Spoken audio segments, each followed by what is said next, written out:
97.9 MHz, Espinharas FM.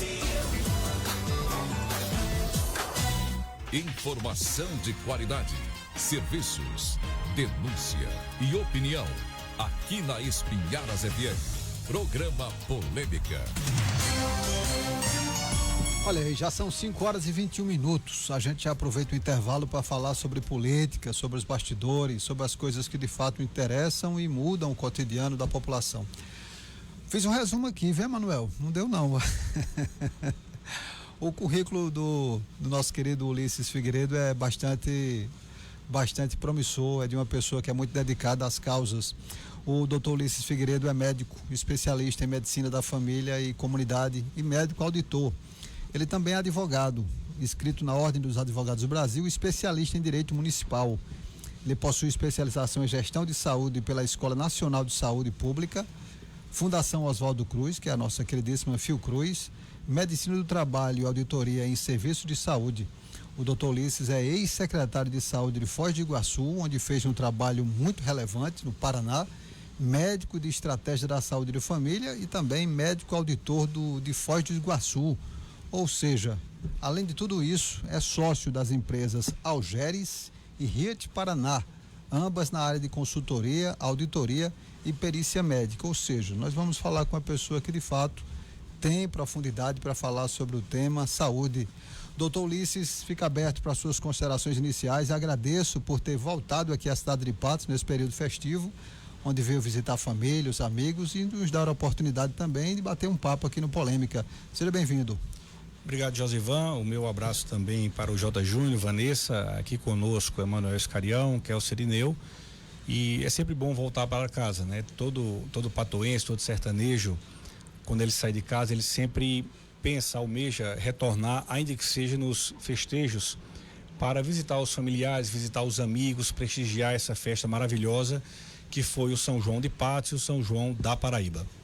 Fico feliz também, já que registrou a presença dos nossos queridos amigos. Emanuel Escarião é um queridíssimo mesmo da Unidade Popular, um amigo de longas datas também, e o Kelson está aí trilhando o caminho da política justamente por ter um sangue que lembra aqui o nosso querido mesmo, o José Lacerda, que nós estamos falando aqui, que não abandona o canal do Frango de jeito nenhum, está sempre correndo por lá e é um grande homem. Doutor Ulisses, começa fazendo a provocação. Por que é que o Sistema Único de Saúde vive em constante ataque?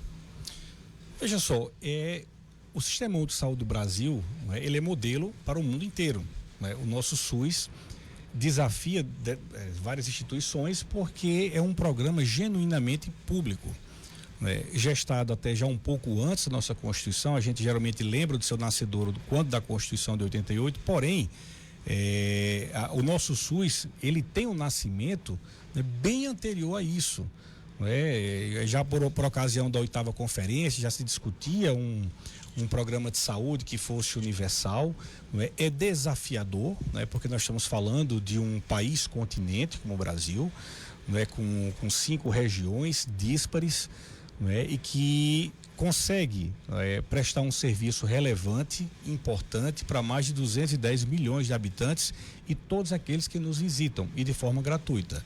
Assistimos hoje discussões na Europa, na própria Argentina, nos Estados Unidos sobre seguro-saúde, e qualquer pessoa que lá entre, se não tiver esse seguro-saúde, dificilmente vai ter um atendimento completo na área da saúde. No Brasil não.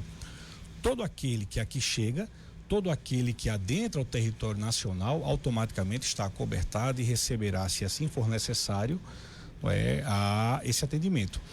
E claro que você mexe com interesses. Quando o serviço público ele avança, geralmente o serviço particular ele sente esse avanço e aí ele reduz sua participação em mercado. E agora eu estou falando no cenário também mundial. O lobby nos Estados Unidos, o lobby talvez na Europa, em outros países, com relação à implantação do Sistema Único de Saúde deles, é muito forte. E nós sentimos ainda hoje esse lobby no Brasil, porque quanto mais o SUS avança, há uma tendência dos serviços particulares de saúde sentir essa presença do SUS. A importância da discussão, Vanessa, que está aqui ao nosso lado, sabe muito bem disso. O esposo dela indiano, né, Vanessa? Indiano, e ele precisou fazer um tratamento onde na Índia era falho. Assim que a Vanessa chegou aqui no Brasil, ele fez todo o tratamento gratuito por meio do Sistema Único de Saúde, né? E ainda está sendo acompanhado do mesmo jeito, como se brasileiro fosse diante da força que tem o Sistema Único da Saúde. Doutor Ulisses, a questão da saúde pública preventiva, por que ela ainda é tão falha? E se o senhor tem essa opinião também de achar que ela é falha, essa saúde preventiva, antes de chegar aos hospitais?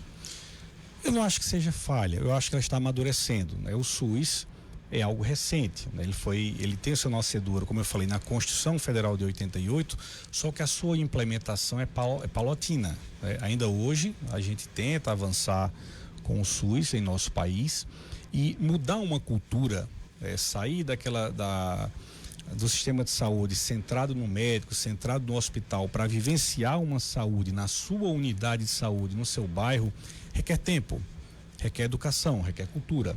Não é? Mas eu acredito que ano após ano, principalmente com a instituição da Sociedade Brasileira de Medicina de Família e Comunidade, do reconhecimento dessa especialidade, do avanço da estratégia de saúde da família nos 5.500 municípios do Brasil, cada vez mais a gente vai ver essa medicina dita preventiva ganhar espaço na nossa medicina tradicional. E é importante frisar que em uma estratégia de saúde da família bem feita, geralmente 80% de toda a demanda que chega em unidade de saúde pode e deve ser resolvida. Hoje se discute muito superlotação em UPA, superlotação em hospitais, mas o nascedor desse problema está um pouco anterior.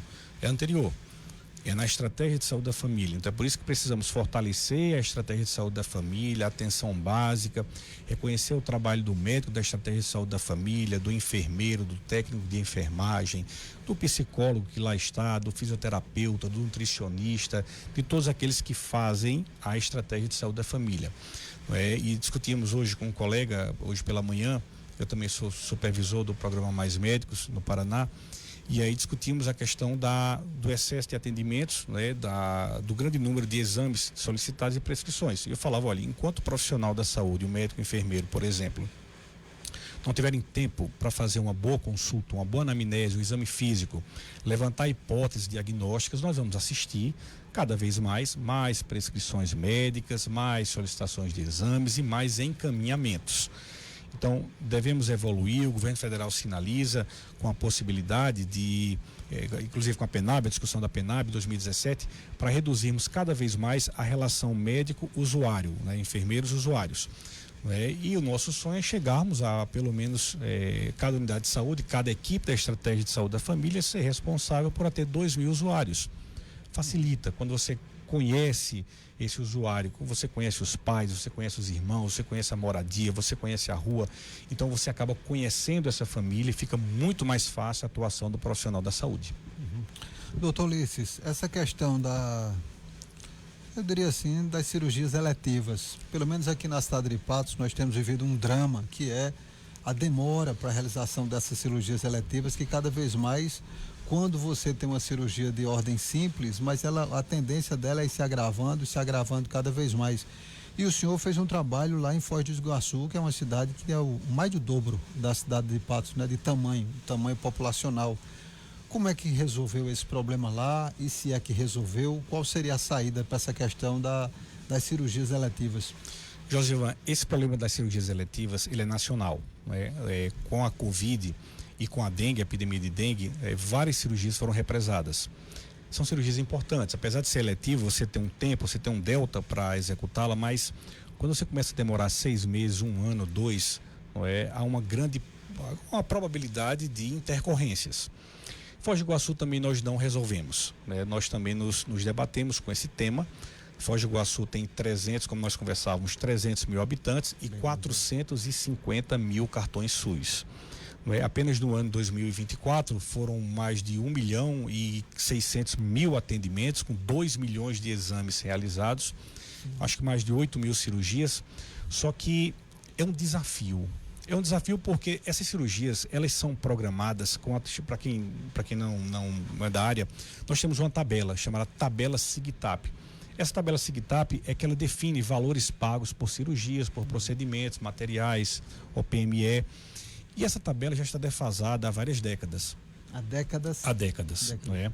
E aí, uma cirurgia que às vezes a gente fala assim, não, é muito caro no particular, custa 20 mil, 30 mil reais. Pela tabela SIGTAP está 1.200, 2 mil reais. Então, há uma diferença muito grande. Né? Não tem como você fazer um procedimento desse a 1.500 reais no público e a 20 mil, 30 mil reais no privado. Então, nós vamos precisar equacionar isso.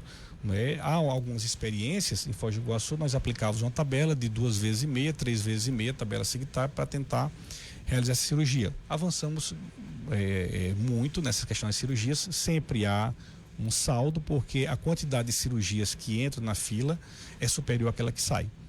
E você falava sobre o trabalho do SAMU, você falava das intercorrências. Um dos grandes problemas para a realização das cirurgias eletivas é exatamente a questão dos acidentes de trânsito. Porque você programa toda uma cirurgia, né? Você faz o mapa cirúrgico, você aciona os profissionais, você faz o pré-operatório, o paciente está pronto.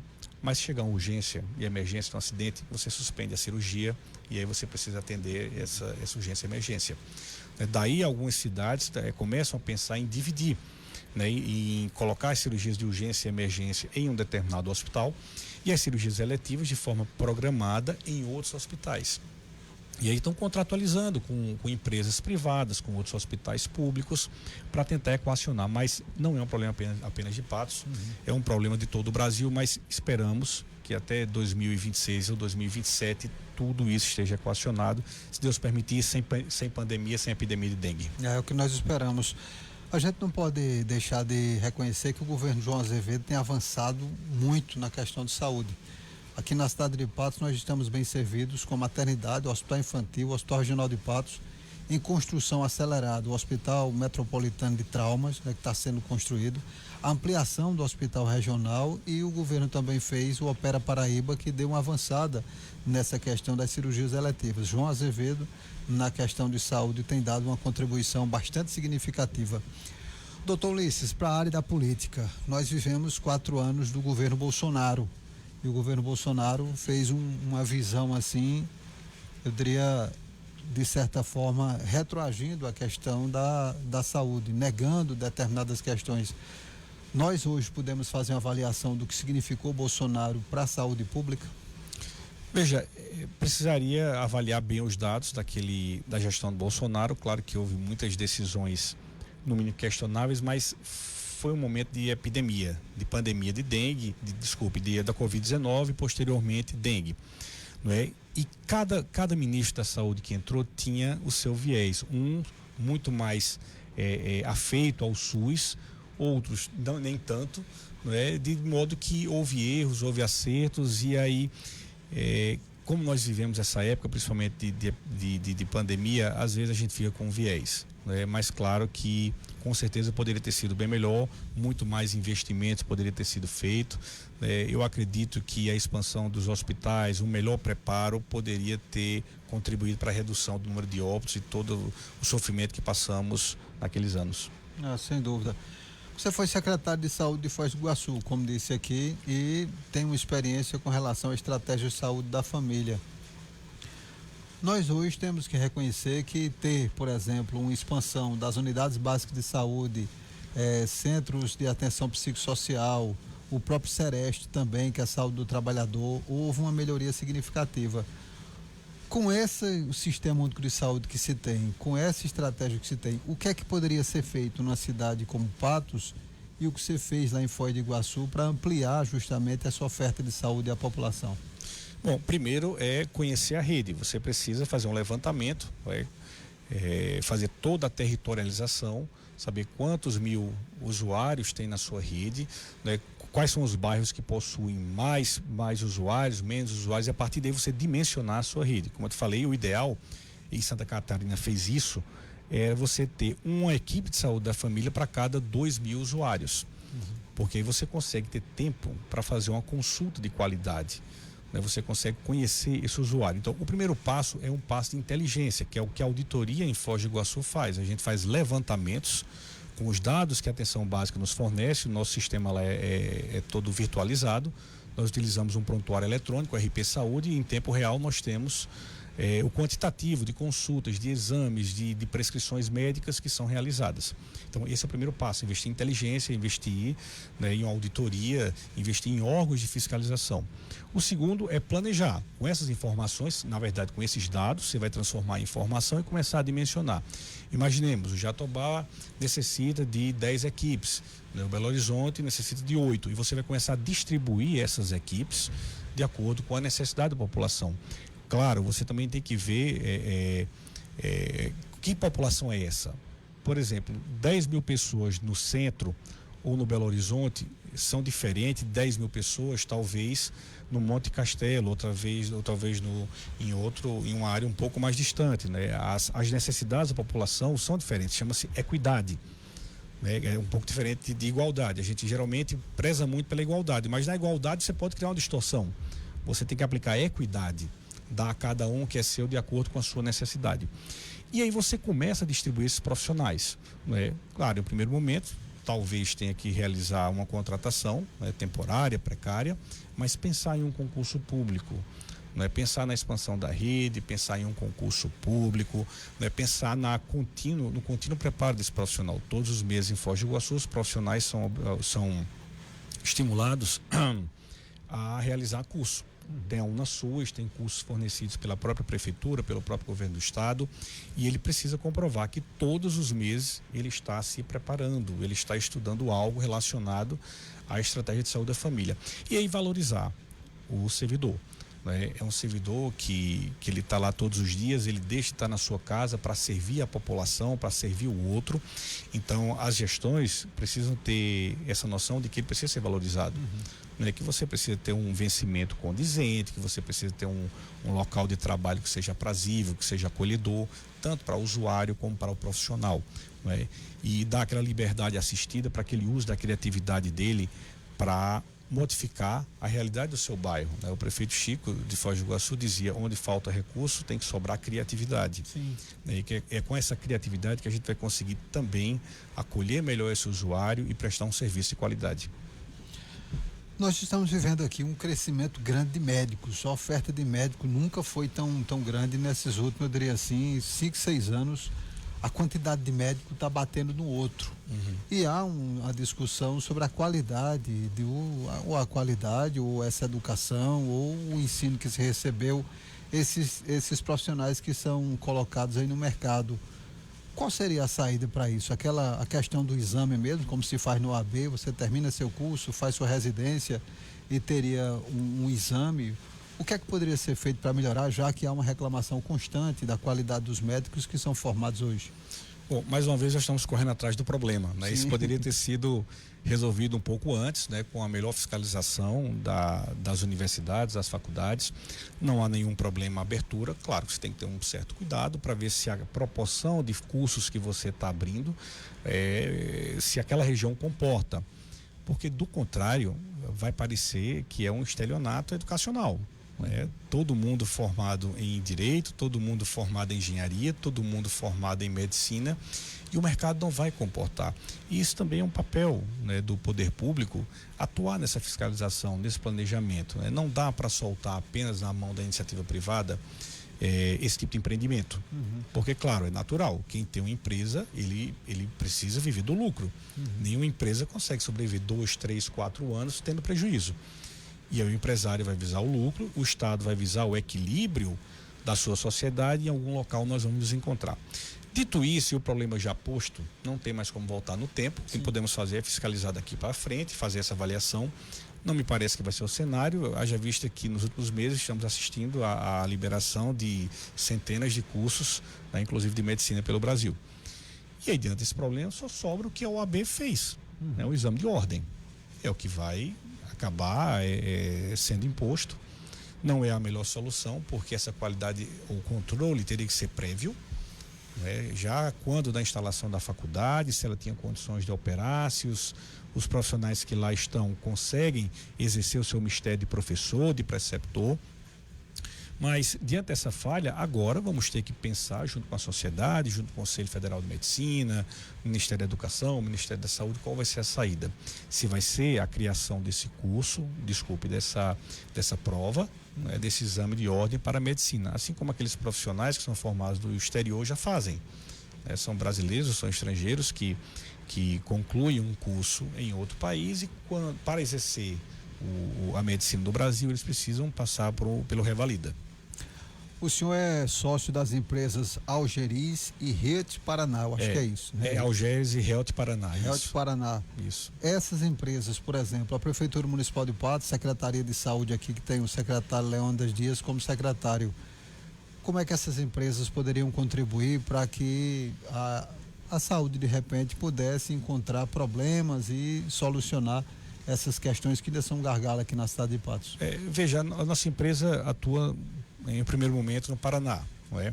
Mas não tenho nenhum problema. Eu conheço o Leônidas, né? Um profissional gabaritado, meu colega também é advogado, não é? Estou à disposição para conversar com ele, independente de contrato, independente de qualquer contraprestação, né? Para discutir aquilo que nós tentamos implementar em Foz do Iguaçu, aquilo que deu certo, aquilo que não deu certo, né? Eu tenho certeza que ele também tem muitas ações exitosas aqui na cidade de Patos, porque todos nós queremos que o SUS avance, né? Eu acho que todo gestor que entra, ele entra assim muito imbuído e melhorar o atendimento da população, né? Que geralmente é quem mais precisa, é quem vai todos os dias buscar uma consulta, né? E começar a olhar também para as novas tecnologias, né? A gente tem que sair talvez daquele atendimento tradicional, né? Que o médico está apenas no seu consultório físico, começar a pensar na telemedicina. Nós fizemos isso. O Brasil inteiro teve que aprender a fazer telesaúde quando da Covid. Em Foz do Iguaçu nós montamos uma central Covid, onde funcionava a telemedicina, o atendimento domiciliar Covid e o plantão Covid. E eles eram integrados. Nós realizamos mais de 150 mil atendimentos, né, com essa estratégia.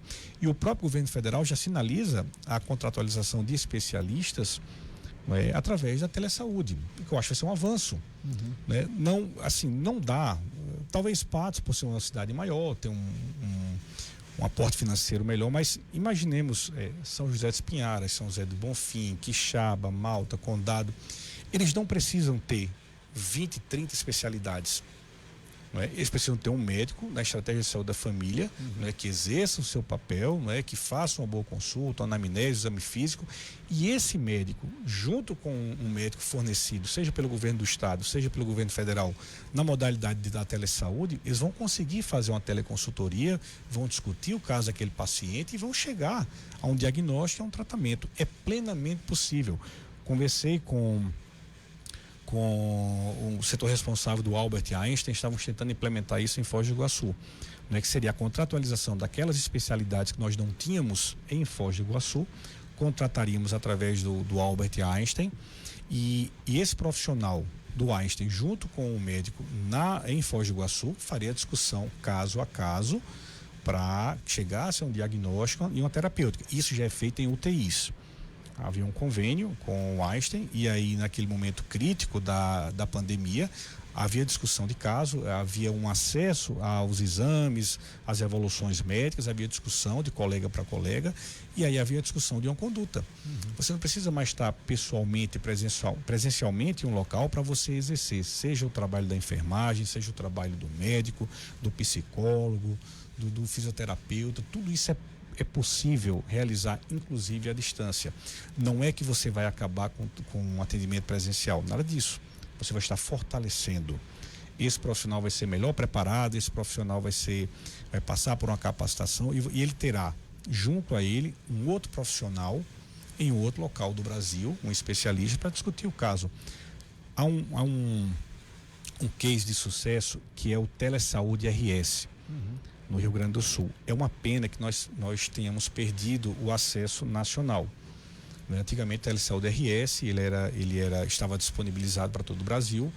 O médico ligava para o outro colega, discutia o caso, não é? E aí fornecia imagens, exames, e você chegava a um diagnóstico discutido, aí você aplicava, estivesse onde estivesse. Você poderia estar aqui em Patos, você poderia estar em Quixaba, você poderia estar em uma aldeia indígena no norte do Brasil, e você poderia discutir o caso e trazer a melhor referência para esse usuário.